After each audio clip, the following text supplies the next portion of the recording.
नमस्कार दोस्तों, एक बार फिर हमारे YouTube चैनल में आप लोगों का हार्दिक स्वागत है। पेंशनर के लिए बहुत बड़ी खुशखबरी निकल के आई है कि 33 साल नौकरी 50,000 बेसिक और 25,000 रुपये तक बढ़ सकती है पेंशन। दोस्तों, हम इस स्कीम के बारे में आप लोगों को डिटेल से बताएंगे। अगर आप हमारे चैनल पर फर्स्ट टाइम विजिट कर रहे हैं तो चैनल को लाइक कर दीजिए, सब्सक्राइब कर दीजिए, साथ ही साथ बेल आइकन को भी बजा दीजिए ताकि गवर्नमेंट या पेंशन से संबंधित जितनी भी न्यूज आती है उनकी नोटिफिकेशन आप लोगों के पास तुरंत पहुँच के। तो करते वीडियो को स्टार्ट बिना किसी देरी के। दोस्तों, एम्प्लॉयज पेंशन स्कीम में अभी 15,000 बेसिक सैलरी के आधार पर पेंशन मिलती है। इस तरह से रिटायरमेंट पर अधिकतम पेंशन की रकम बहुत ज़्यादा नहीं होती। अगर प्राइवेट सेक्टर की बात करें तो एम्प्लॉयज को जल्द ही राहत मिलने वाली है। कर्मचारी भविष्य निधि में अंशदान करने वाले लाखों कर्मचारियों की पेंशन एक झटके में 300% तक बढ़ जाएगी। कर्मचारी भविष्य निधि संगठन की कर्मचारी की पेंशन योजना में अधिकतम पेंशन 15,000 रुपये पर सीलिंग हुई है। मतलब कि आपकी सैलरी भले ही 15,000 रुपये से ज़्यादा हो, लेकिन आपकी पेंशन की गणना अधिकतम 15,000 रुपये पर ही होगी। सुप्रीम कोर्ट पेंशन की सीलिंग को खत्म कर सकता है। ये मामला भी विचाराधीन है। लगातार इस पे सुनवाई चल रही है। कर्मचारी की पेंशन की गणना आखिरी सैलरी यानी हाई सैलरी ब्रैकेट पर भी हो सकती है। इस फैसले से कर्मचारियों की पेंशन में कई गुना की बढ़ोतरी संभव है। ईपीएस के तहत पेंशन लेने के लिए शर्त यह है कि 10 साल तक कर्मचारी भविष्य निधि में योगदान करना जरूरी है। वही 20 साल की सर्विस पूरी करने पर 2 साल का वेटेज मिलता है। आइए समझाते हैं कि सीलिंग हटने से उसमें कितना अंतर आएगा। अब ये सवाल भी उठता है कि कितनी पेंशन बढ़ेगी।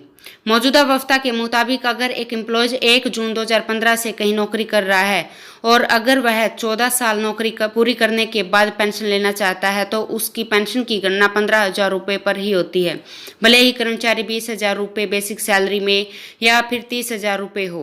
पुराने फॉर्मूले के मुताबिक एम्प्लॉयज को 14 साल पूरे होने पर 2 जून 2030 से करीब 3,000 रुपये पेंशन मिलती होगी।